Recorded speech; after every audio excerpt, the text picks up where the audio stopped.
Is there such a thing as a soulmate? Well, no, not really. I know that really goes against our thinking today.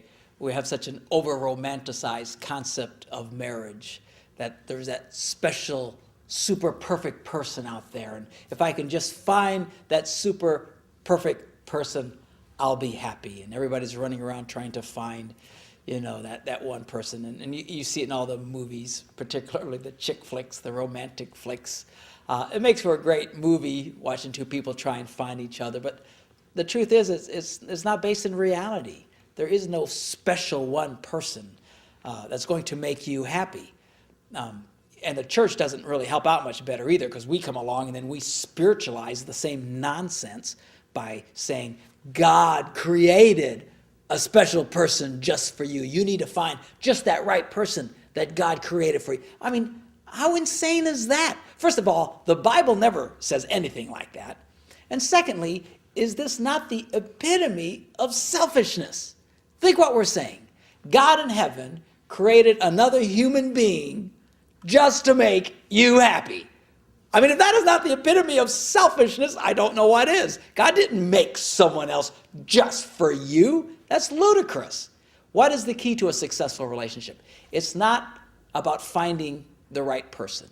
A successful relationship is based on two people doing the right things. And if you'll do the right things, you'll succeed. It's that simple. If you don't, you'll fail. And that's just equally as simple. The reason why people are struggling so hard today is not because they haven't found the right person. It's because they're doing all the wrong things. So I think the whole emphasis of trying to find that special cosmic person is a big mistake. That's not to say that single people shouldn't be thoughtful in the process. You want to find a good person. I mean, don't marry an idiot. People do that all the time, particularly women who think, well, I can change him. Don't think like that. If it acts like a skunk, it walks like a skunk, and it smells like a skunk, it's a skunk. Move on. Don't marry obvious people that are nothing but problems in your life. So be as thoughtful as you can, but don't get caught up in this idea of it has to be that one special person today. It's just not good thinking. It's certainly not biblically sound, and it doesn't even make common sense. Find a good person. If you'll do the right things, virtually any two people in the world can succeed. That's the power of principles like love and patience and long suffering, which means to suffer a long time, of forgiveness. All that stuff, those principles are so powerful that they'll work in virtually any relationship if people will implement them. But they're not doing it today. They're ignoring these principles, hoping that it should just be automatic and easy if I find the right person. So they're out there chasing, trying to find the right person, thinking that, I've finally found the right one, and then they get married, and then they're miserable. Then they'll come to someone like me and say, Pastor, I made a mistake. I said, no, you're making a mistake if you're thinking that way. It's not about that. The reason people are expecting marriage to be easy is because of this ridiculous thinking of a soulmate. The concept is, if you'll find the right person, then it's easy.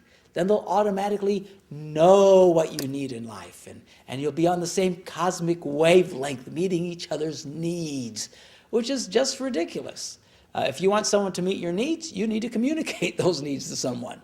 Don't sit around thinking, gee, if he really loved me, I wouldn't have to tell him. Of course you have to tell him. Nobody can tell. Nobody's walking around with ESP in their brains, particularly men.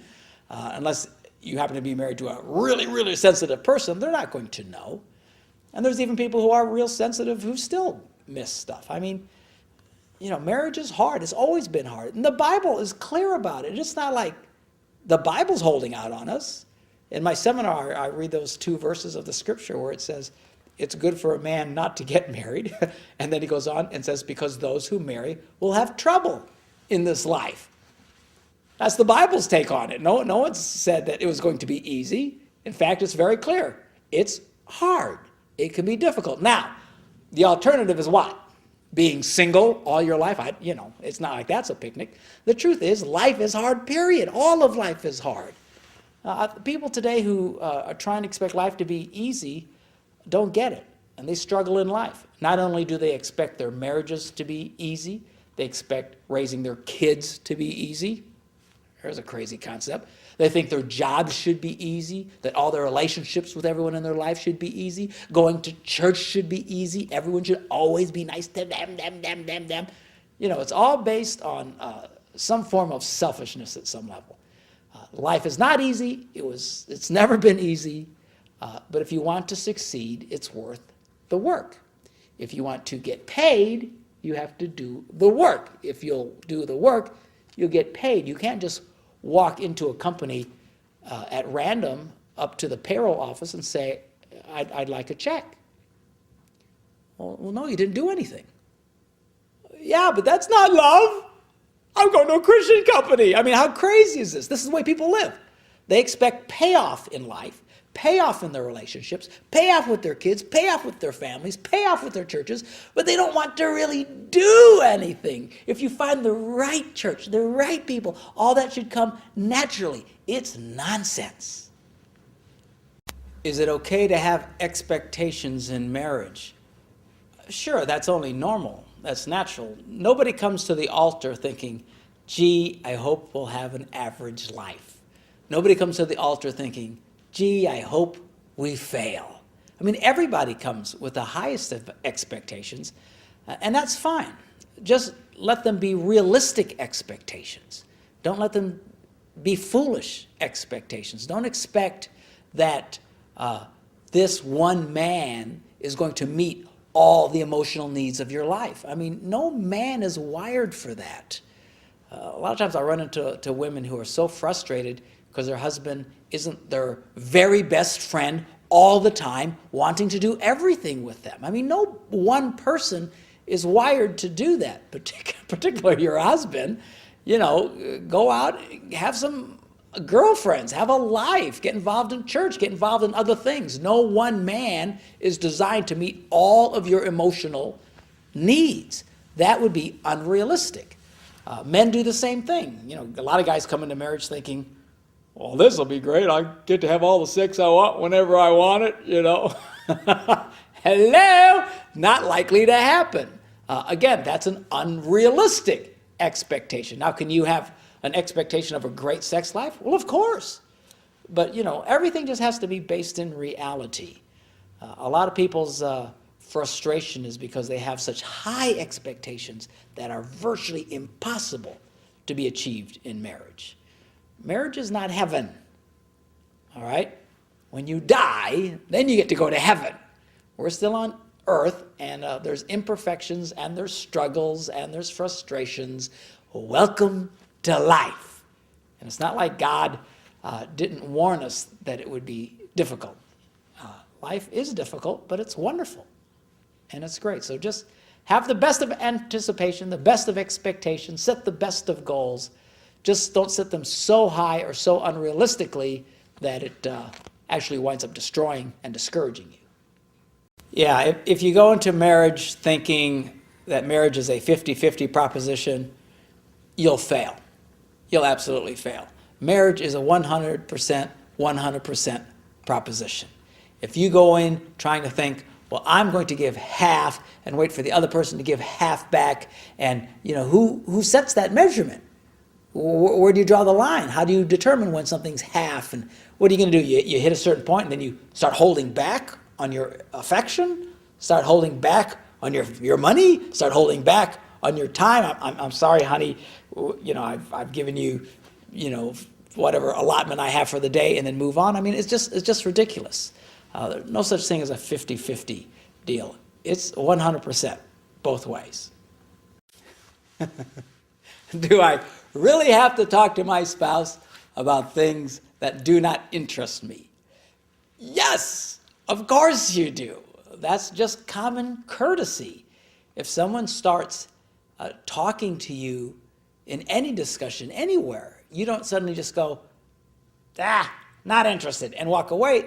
That would be rude. That would be insulting.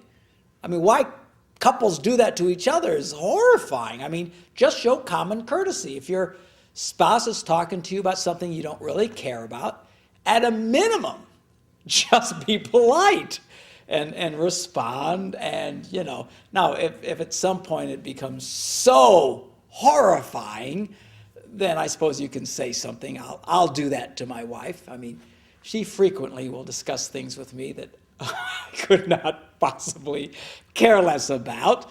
Something she saw at the store or this or that. Who cares? But saying, gee, who cares, is a formula for disaster. I try and be nice, and I try and be polite.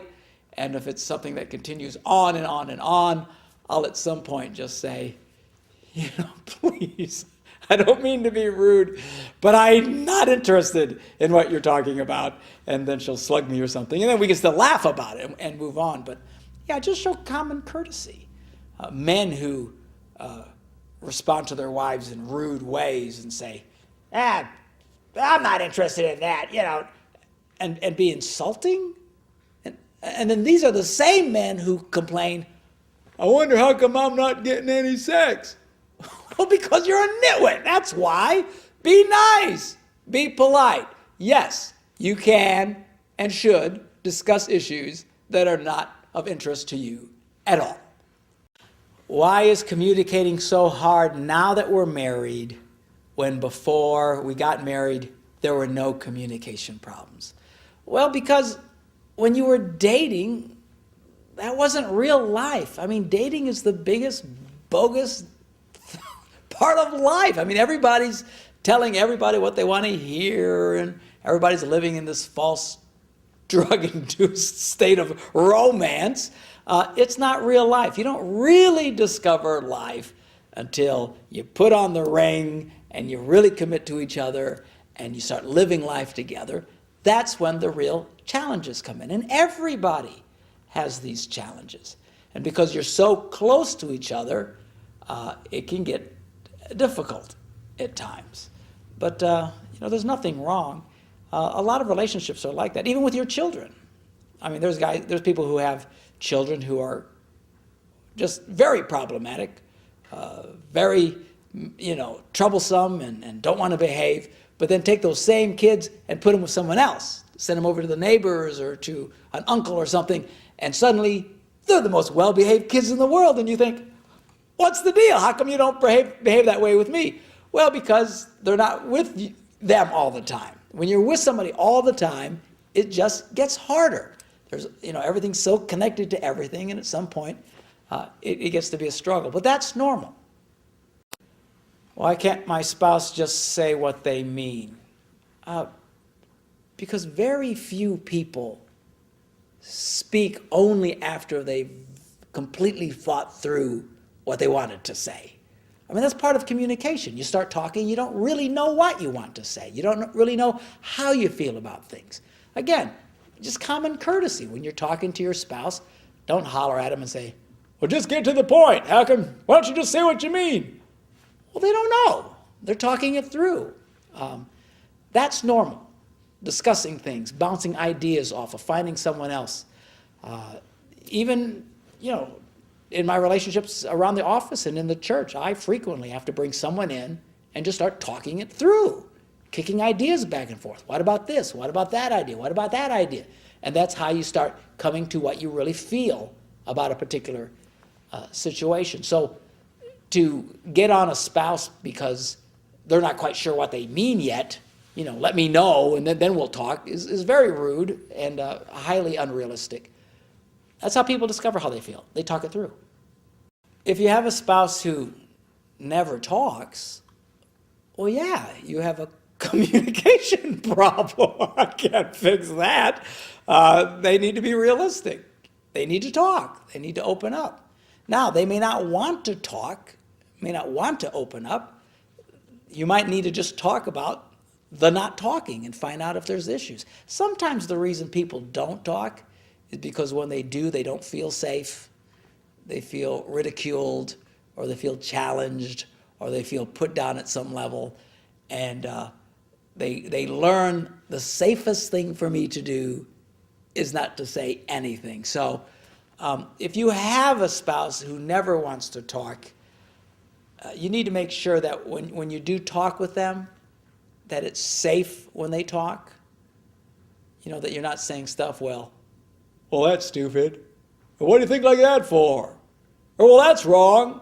I mean, you talk that way to me, I'm fine. You know, my Puerto Rican blood loves an argument. You know, I love debating stuff and fights. But a lot of people aren't wired that way. The minute you start challenging them and their ideas and their feelings at any level, they begin to shut down. They don't feel safe. You know, we do that whole flag page program with couples. You get someone with a very high peace score in their life. They can be very quiet people. Not because they don't care, not because they're not concerned. They don't feel safe and respected to share their opinions often. And you put them in an environment like that, and they're very quiet. I don't know if you've ever seen someone who's real quiet in some situations, but then just talks like crazy in others. Why? Because in the second situation, they feel very safe to be themselves. And they talk la la la la la la la la la la. They never shut up. Then you put them in a different environment. Suddenly they're very quiet, very reserved. Again, they're not being mean. They're not trying to rob anybody of their emotions. It's usually they don't feel safe. So when I tell women that they need to take from a man, it's not like hold out your hand and take it like they're giving it to you. I mean, plunge your hand into their chest and rip out their heart. I mean, you've got to go get it. They're not going to give it to you. So don't be shocked that you actually have to go and mine out stuff from your husband. Remember, women are givers, men, by and large, are takers. You want something from a guy, girls, you need to go get it. And when I share this in the seminars, I get more static from women, more defenses, more alarms go off in their heads, because women are fundamentally very uncomfortable in taking in their relationships. But if you're going to get anything from a guy, you're going to have to break through that and learn how to take from them. What's interesting is you would think the men would be upset by this concept, but they're not. They're totally comfortable with it. Yeah, you want something from me? You need to take it. They're not bothered by it. It's the ladies, the girls. They have got this idea in their head that if he really loved me, I wouldn't have to ask, and other ridiculously positioned ideas in their heads. No, you need to go take it. Reach out, get it from him. The big question I get is, well, wait a minute, I tried that. I asked more than once, and I asked the right way, and he still wouldn't do it. Look, this is not rocket science. This is not a guaranteed formula for success every time. This is a pattern of how you deal with a man. Don't try it out once to see if it works or not, because then you'll just give up. There might be times where you will ask the right way, ask bartering, ask more than once, and he still won't do it. If he still doesn't do it, well, for the love of God, just move on. You know, if he won't fix the toilet and you've asked half a dozen times and you asked the right way, and just call a plumber. Why destroy your marriage because you can't get him to do something? Well, because I think he should. Well, there's a lot of things in life that should, but they just don't always. So don't get freaked out and discouraged that even with my formulas, they're not absolutely foolproof. They're not all foolproof. I never said that they were. These are basic concepts and ideas on how to deal with men. Given your best effort sometimes, you either just need to go do it yourself or call somebody else. If you've asked a man lots of times to do something, even after 15 years, he still doesn't put away his laundry, and shouldn't he know by now? I don't know. I suppose if he doesn't, what are you going to do? Sit around and be miserable? What's your alternative? That's the thing. Women keep throwing, but what about this and what about that? Trying to shoot my theory down. Well, their theory is nothing works. Well, come on. You know, keep going for it. And remember, I talk about how to train a man. If you give a man the right kind of feedback, generally, yes, you can get him to do stuff to where you're not constantly having to ask. But again, this is not a foolproof formula for success each and every time. The other thing you have to remember is men are long-term projects. It's not a quick fix. If you've been married just a few years and you're saying, how come I can't get him to do this when I want? Just because you haven't been married long enough. Keep working on the guy. What else are you going to do? Be miserable and frustrated? Just keep working on them. The good news is women can generally get a man to where they want him. They just need to remember it's a long-term project. They need to think 20, 30 years. How can I get my husband to be like everybody else's husbands that are so nice and kind and considerate? First of all, you don't know what's going on in that other house, and you don't know what those husbands are really like.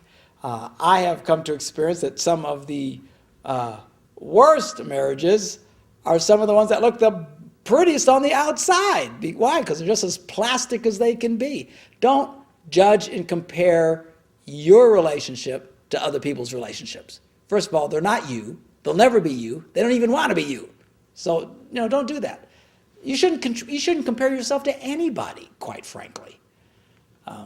And the Bible tells us not to do that.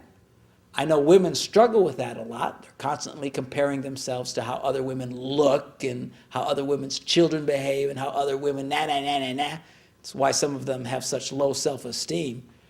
You don't generally see guys doing that. I don't see some really big, good-looking guy going by and think to myself, why can't I look like that? We don't think anything of it. So what? Who cares? We don't have that problem. But don't get into comparing yourself, your children, your relationship with your husband to other people's relationships. That's all you're going to do is get frustrated if you do that. Do spouses need to do the same things together all the time? No, they don't. I mean, you should try and find some things that you like to do together. Some activities, I think, and each couple will be different. Some couples do a lot of things together. Other couples hardly do anything together and are completely happy. Who cares? Again, don't compare yourself to other couples. This isn't a contest. You don't always have to do everything together. The truth is, even though you love each other deeply, you might have completely differing interests. So what? You can still have a happy life. I think some of the couples that really struggle the most are the ones who are trying to be this couple that they do everything together and they share everything together and they go everywhere together and la la la. First of all, very few people can hold up under those circumstances unless they like that as well. Secondly, I just think it's unrealistic. There's going to be things that your spouse will love to do that you won't want to do. I love to golf. Not a big thrill for my wife. Doesn't like golfing. My wife loves to shop. Not real big on my list. I don't care for it. I don't like it. I hate it. Now, I do it sometimes because I want, be on her good side. And if I asked her to come golfing with me and insisted, I'm sure she would. I don't really want her to. She's not that good. Unless we're just going to spend time, that kind of golfing, spend time hanging out. That's great, but if I'm out there trying to play a serious game of golf on a course with lots of people behind us, I hope she goes shopping so I can go golfing, and that's fine. It is vitally important that women not try and analyze the intention of their husbands' hearts all the time. And again, they're very quick to do that. It's not good enough that they did something. They want to know, why did he do it? What was he thinking? What was he feeling? La, la, la, la, la, la, la. And you're going to make your marriage miserable doing that. The Bible says not to judge. What is judging? Judging is when somebody does something, you don't know why they do it, and then you give the reason why. That's judging. Someone does something, why did he do that? Well, because he's a big fat jerk, that's why. Well, you don't know that. You don't know what he was thinking. You don't know what that person was feeling. It's none of your stinking business. Don't be giving the reason for other people's behavior. Let their behavior stand on its own. You don't need to be sitting there analyzing everything all the time. That's judging, and that's when you get yourself in a lot of trouble. There's men who try and do things for their wives and get discouraged because even when they do that, it's not good enough because they didn't have the right attitude or the right feeling, or they didn't glance at their wife just right when they did it. Oh, man, that's a hard way to live. You're going to discourage any man like that. Leave the motivations of his heart to him and to his God and leave him alone. Now, that's not to say you can't at times ask him about, his feelings and stuff. Lots of luck with that. Most guys aren't real big onto delving into their inner nether regions to express their feelings, but, judge a man by his actions. That's an old saying. Men like being judged by what I do, and don't try and analyze me. If you want to judge, if you feel compelled to judge, then judge in the positive way. If he does something, assume he did it for the best possible reasons. Now, that's something people usually don't do, see, because when we judge, it's usually the worst possible reason. Why did he do that? He just wants something out of me. Why did he say you were pretty? He just wants sex. What, just mean, If you're going to judge the best, assume the best. You'll find it's going to be much easier just not to judge at all and leave that alone.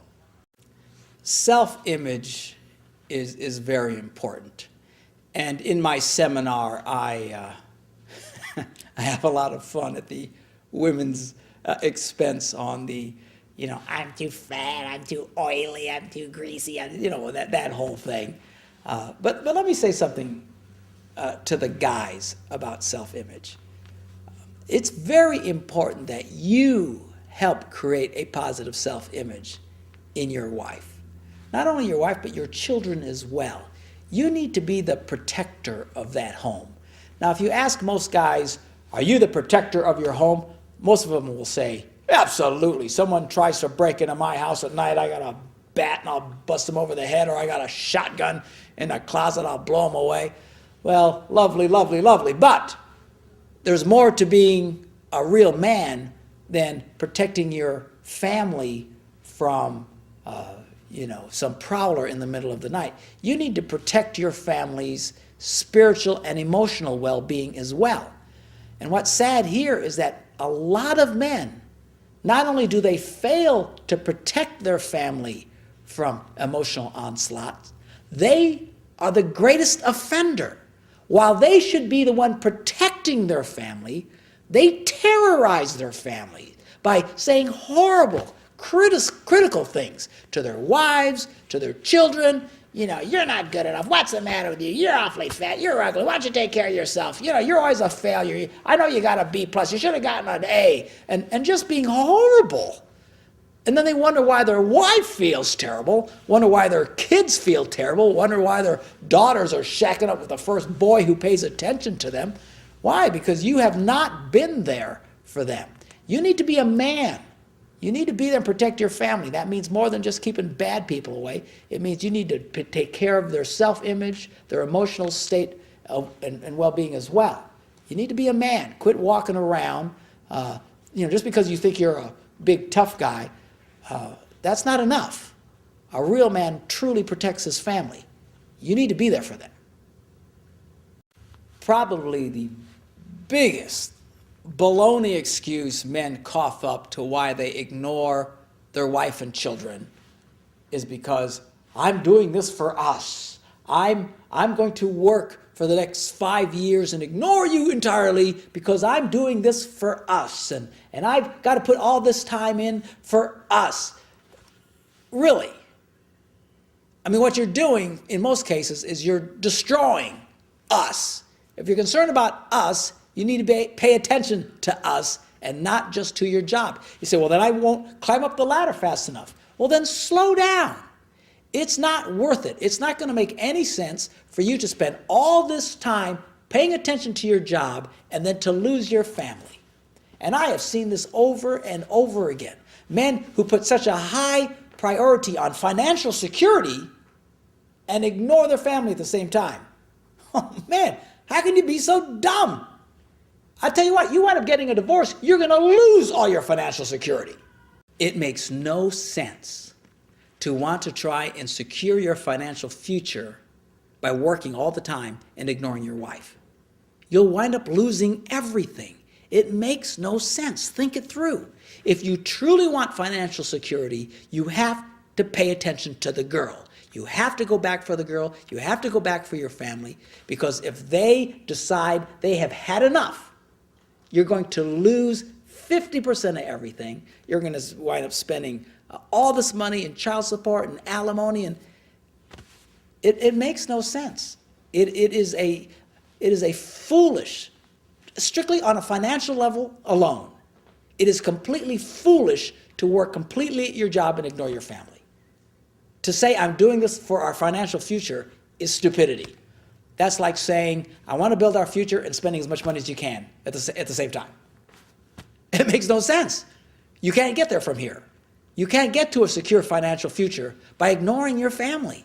You've got to make them part of it. And if that means slowing down, climbing the corporate ladder, if that means slowing down from the amount of commitment you can give to the job, then so be it. I promise you, if you'll slow down, make sure you keep a healthy relationship with that woman and those children, that in the end you'll be along much further financially than all your buddies who are working like crazy and now are on wife 2 and 3 and paying alimony and lost everything in divorces. They might make a lot more money than you. Doesn't matter what you make. Matters what you keep. And you go that path, you're not going to keep much of anything. A good example is what I do for couples in this Laugh Your Way seminar that I do. It would be easy for me to say to my wife, Deb, why don't you just let me go? We can cut down on expenses. I can save on half the airfare and the meals and stuff. You stay behind, and I'll build this organization. And then after 3, 4, 5 years, then you could start coming along with me. And see, I would never do that. I would never do that, because that doesn't make good financial sense. Because doing that creates a tear in the relationship. I'll be traveling all over Kingdom Come. She's not with me. There's a good chance in 5 years I won't have Debbie with me anymore. And then I lose everything. It just makes no sense. Some people think, they're helping their relationships by ignoring their family. They're not. The smartest thing I can do from a financial standpoint is to assume the expense of bringing her everywhere I go. That gives me a safe financial future. When I talk about sex to couples, I'm very careful to point out that one of the things that can mess it up for you is if you've been very sexually active before you get married. And I talk about some of the damage and stuff that can result from being sexually promiscuous before marriage. But I want to stress that it's not the end of the world for you. It's not like you can't have a great sex life. You can. You can have a wonderful sex life. It's just that for a lot of you, it's going to be just a little more difficult. You're going to have to be a little bit more deliberate. It won't come as easy and natural for you had you have waited. That's why God encourages people to wait. It's not because he's a prude. It's not because he's against people having a good time. He knows we're not wired that way. We get into this stuff, we'll pick up all kinds of struggles that we can deal with for the rest of our lives. But it's not that it's hopeless, it's just that you need to be more deliberate. Guys are going to need to be more deliberate. They can't keep closing their eyes and fantasizing back to some lustful scenario. It's destructive. You'll never get to a great sex life doing that. And women can't have an attitude of, gee, sex doesn't mean anything. It means everything in a relationship. It might not feel that way because of what you've been through in the past, but you're going to have to be more deliberate about it. Can the effects of excessive pornography and masturbation and all that sort of thing, can these things be reversed? Yes, but it's really hard. It's really hard. But yes, you can reverse these things. And you're going to have to go cold turkey. You're going to have to really even retrain your body. I mean, some of you guys who have been watching porn and masturbating 3, 4, 5 times a day since you were 13 years old, and then wondering why you can't perform with a woman, well, that's why you need to retrain your body. You've got to relearn things. And the only way you're going to get there is you're going to have to go cold turkey on that stuff and relearn how to have sex in a normal way. And I promise you, it'll be one of the hardest things you'll ever do in your life. That's why we've got to warn our kids. These idiots that are telling our young people that great sex can be had by masturbating and looking at porn and all that stuff, it is such a lie. It is destroying these young people's lives. It has the potential to wreck some of their sex lives forever. We need to warn our kids. There's a reason to stay away from this stuff. It is poisonous, it is destructive, it is not helpful. And those of you who are already into it and you want to get out of it, it's going to be a very difficult road for you. But yes, you can turn this around. I think teenagers should hear my whole sex talk. I think teenagers should hear my whole seminar, quite frankly. There's nothing I'm going to say that most of them haven't heard in spades. Every once in a while, I'll run into an adult who gets freaky because I say something like masturbate or something, and they're afraid their teenagers will die if they hear this. If your teenager lives in that much of a sheltered world, then yes, you need to approach it differently and don't give them my DVD. But that's not most teenagers. Most teenagers have heard about this stuff in spades, and the drag is they're hearing it from the wrong side, and they're hearing very bad information, very destructive information. Hollywood glorifies masturbating. Hollywood glorifies porn. Hollywood glorifies one-night stands. They make it look wonderful and great and fantastic, but it is a lie from the pit of hell. It is not great, wonderful, and fantastic. It is destructive. It has the potential to ruin your child's sex life, and no one's telling them that. And if you can't tell them, sit them down and let me tell them. What about masturbating if we're separated for long periods of time? Well, two things I want to underscore. First of all, why are you separated for long periods of time? If you've got a job that requires you to be separate from your family for long periods of time, you need to reevaluate your job. Now, of course, if you're in the military and they're sending you into a war zone or someplace, that you don't have much of a choice, that's different. But some of you guys who just have regular jobs and stuff, you have a job that you're gone from your wife and family for 3, 4, 5, 6 months out of the year, you need to reevaluate that. That's number one. Number two, my biggest thing about masturbating and why I'm so against it in marriage is in the context of two people living together and ignoring each other, and instead of making love to each other, they make love to themselves. That's what I'm against. If you're separated for long periods of time, I understand that. That's not the end of the world. I will say this, it's a short-term fix. It's not real sex. If there's anything I want people to get through their heads is masturbating is not real sex. You want great sex? You want real sex? For the love of God, stop masturbating. Pay attention to your spouse. That's the only way to get there. A lot of people will ask me, well, how come you don't talk about healing? That God can heal you from sexual damage. Well, I believe God can heal anybody from anything. I've no problem with that, but I think sometimes we're a little bit too quick to just tell people, don't worry, you shouldn't do that, but it'll be okay, God will heal you. Not everybody gets healed. And it's a cavalier attitude that's not healthy. It's like me saying to my children, you shouldn't play on the roof, but if you do play on the roof and you fall off and break all your arms and legs, that's okay, God will heal you. Well, you never think like that. But yeah, that's the way the church acts. Yeah, you shouldn't have sex before marriage, and I know you can have damage, but don't worry, God can heal you. For some people, yeah, they might just instantly get healed. Their arms and legs will get all straightened out right away. A lot of people will wind up having to go through a lot of painful surgery from breaking all their arms and legs. Some people might struggle to walk because when they were kids, they kept falling off the roof and breaking their legs. That's the reality of life. So I am all for healing. According to your faith, let it be done unto you. God can do wonderful things of healing in your heart and in your life. But the reality is not everybody gets that kind of a miracle. And let me add this as well. It's interesting that the Bible talks about human beings being made up of 3 parts, just like God is Father, Son, and Holy Spirit. We too have a body, we have a soul, our mind, our intellect, and then we have a spirit. Our spirit is instantly changed when we come to a place of faith. That's why it's referred to as being born again. It's like something happens to you. Physically, God can touch and transform you and do miracles in you physically, as I just mentioned. But it's interesting when it comes to the mind, Paul encourages the Christians. He says, you need to be transformed in your mind. Well, how, Paul? How do I do that? Just lay hands on me and God's going to instantly change the way I think?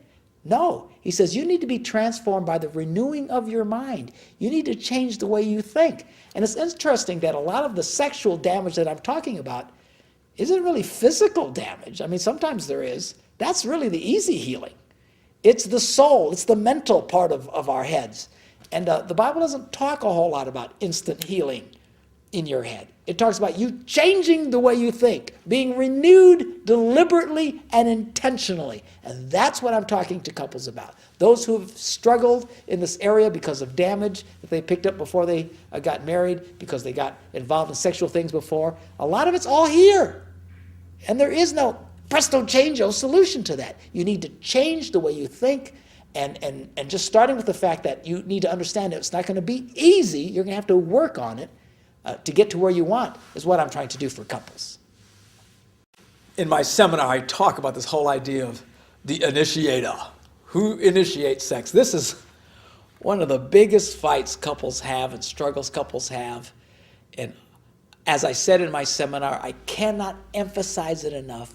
Who cares? It doesn't matter who instigates it. And I'll tell you, in virtually every relationship, there's one person who is the initiator. It's almost always that way. You have one person who's much more interested in sex than the other.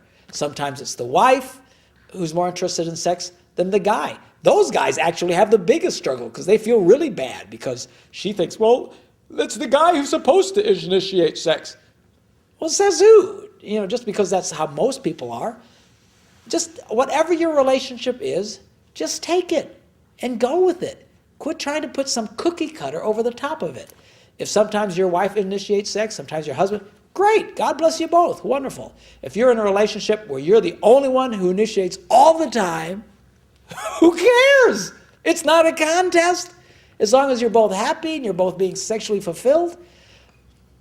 Now, part of this struggle comes because so many men have been exposed to pornography today. And quite frankly, it doesn't even have to be pornography, just regular movies.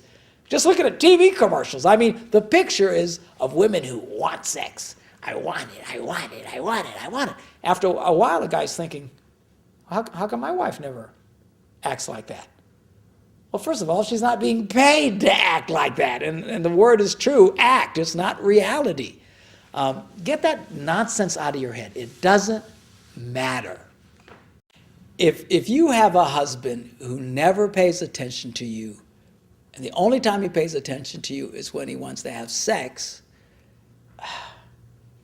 this is not a good thing. You need to start standing your ground a little bit and getting this man involved in your life. I talk about this when I talk to women about the whole idea of give and take, about the idea of, conditional relationships versus unconditional relationships. How a lot of Christian women believe that unconditional love means you should have an unconditional relationship, that no matter what he does, no matter how he acts, I should just put out for him no matter what. That's pure nonsense. God loves us unconditionally, but he demands a conditional relationship.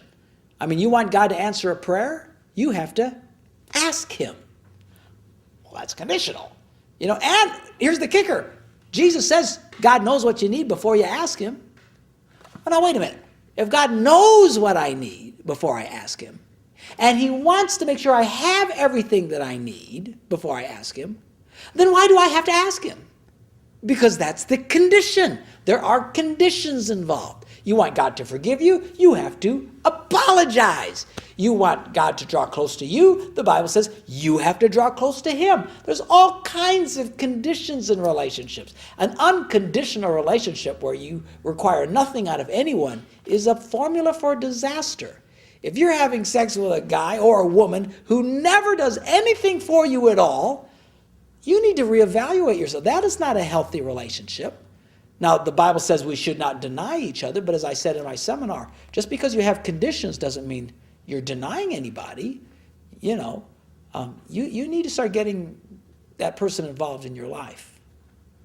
Do I think it's okay to use sex to get what you want? It's kind of a loaded question. I mean, the reality is it's okay to use everything to get what you want. I mean, that's what a relationship is, give and take. It's all part of this. If you think that you can have a relationship where there's automatic giving without anybody investing anything, you're living in a fantasy world. A lot of guys are like that. They treat their wives horribly. They ignore them constantly. They never talk to them. And then they wonder, well, how come I ain't getting any sex? Well, because you're a dope. That's why. There's always something somewhere where there's a trade-off in relationships. Somehow, when there's this trade-off concept, people feel that it's being polluted. Women primarily think, well, that's polluting it. But that's why I talk about bartering in my seminar. Yes, it's okay to use something to get something. There's nothing wrong with that. Now, if you're doing it in an abusive, manipulative, backstabbing, destructive way, then of course, then you don't even need to ask the question. That's wrong. But don't think it's weird to use things to get things. This is a healthy thing. And the best thing is to be very open and honest about it. Then you're not manipulating. You say, hey, baby, I'll give you this if you give me that. Whatever the deal is, then there's no manipulation. There's no dishonesty involved. There's give and take in all relationships. There's a cause and effect in everything in life. And relationships are equally as true. You only get something because something happens. If you go to work, that's why you get a paycheck. You don't just show up and get a paycheck. You have to work first. There's cause and effect. Sadly, we're living in a time where people are not getting that today. And it's getting worse. I mean, there's literally people who don't understand why they don't get paid more at their job, even though they don't do anything. They're thoroughly confused. They don't get it. How come I'm not getting a raise? How come I'm not getting moved up the ladder? How come? Well, because you don't do anything. Because you're not working. Because you're not contributing. There's cause and effect. Why isn't my marriage getting better? It should just get better just because. He should give me just because. She should do something just because. No, there's cause and effect in everything. In relationships, at your job, at every area of your life. If you don't put anything into something, you're not going to get anything out. A lot of people, when it comes to their marriages, quite frankly, when it comes to their spiritual life, when it comes to even their jobs, they're like a farmer who sits in front of their land and wonders why the corn isn't growing, even though he hasn't put any in. And he looks at all the farmers around him and says, well, that guy over there has a good corn growing. He has a great marriage. He has a great relationship. How come that guy got a raise? How come all this other, how come mine isn't?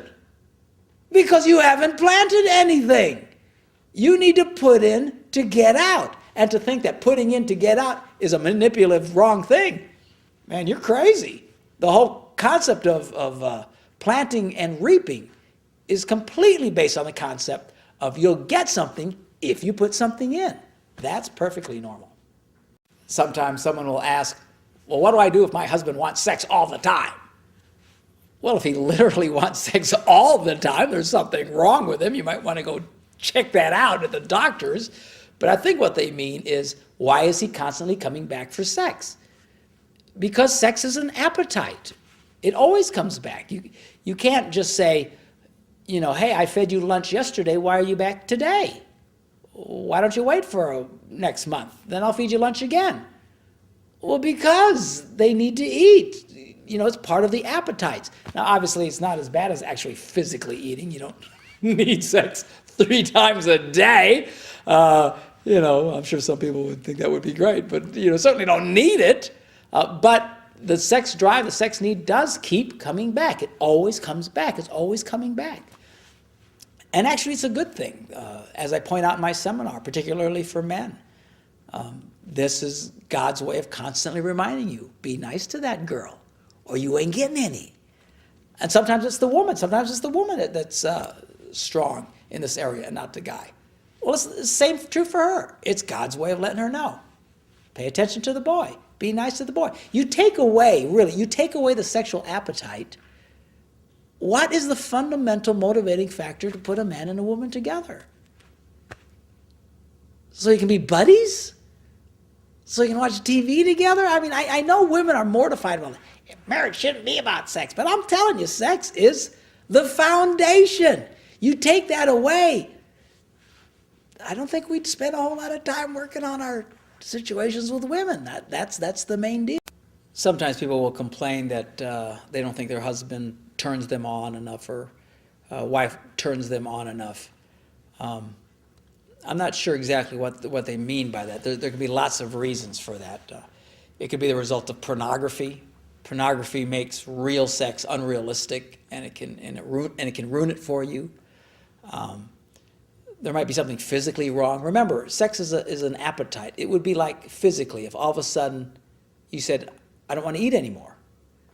Well, there's usually something wrong. I guess that's my point. If you really don't have any interest in your spouse sexually, you're not interested in sex at all, you owe it to your spouse. You don't have the right to ignore your spouse sexually. If you have absolutely no interest, you need to check and see what's wrong. It might be a physical problem, it might be a physiological problem, it might be an emotional problem. Whatever the problem is, you need to check it out. It might be an addiction problem, pornography or drugs or alcohol. I mean, there's lots of reasons. Healthy, normal people want healthy, normal sex. That's just the bottom line. If that's missing, there might be something wrong. And I can't answer all those questions. I'm not a doctor, nor am I a psychologist or psychiatrist. I'm just me. But if you get into that kind of situation, you really ought to look and see what's wrong. There might be sexual abuse in the past. A lot of times people will ask me, what about sexual abuse? Again, I'm not the smartest guy in the world, and I don't have all the answers for everybody. In extreme circumstances and situations, if you're in a relationship, you're dealing with an extreme circumstance, an extreme situation, you need to go and get help. I can say this, that for you not to do anything about it is wrong. You can't just not do anything about it.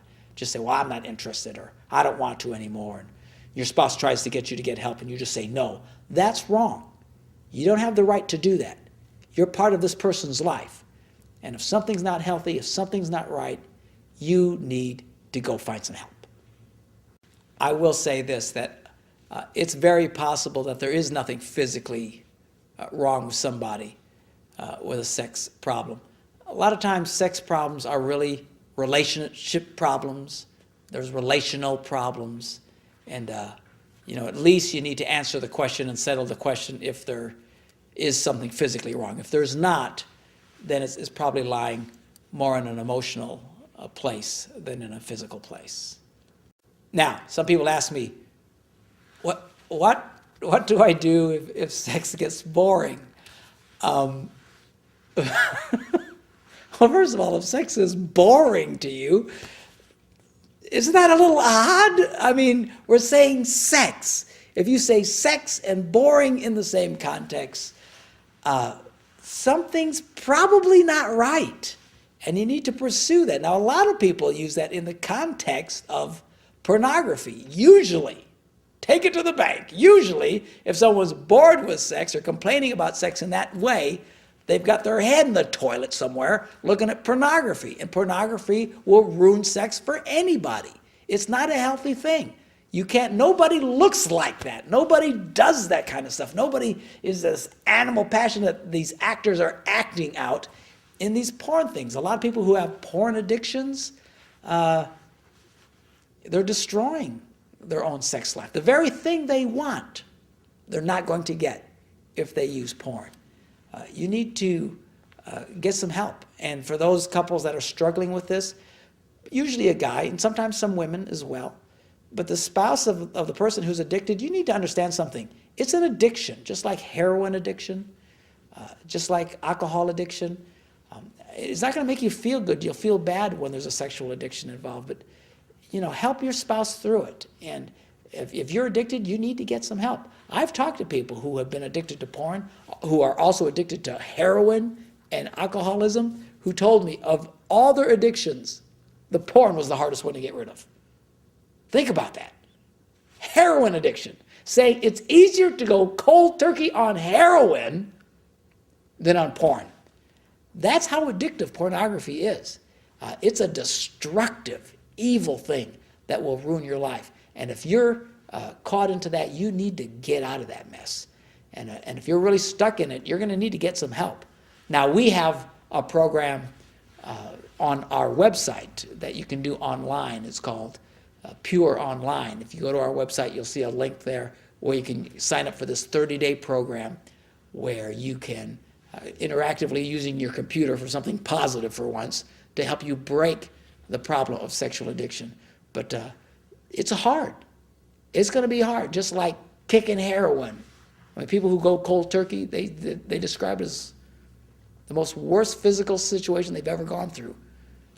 And then these same guys say it was harder to give up porn. I mean, that's how bad porn is.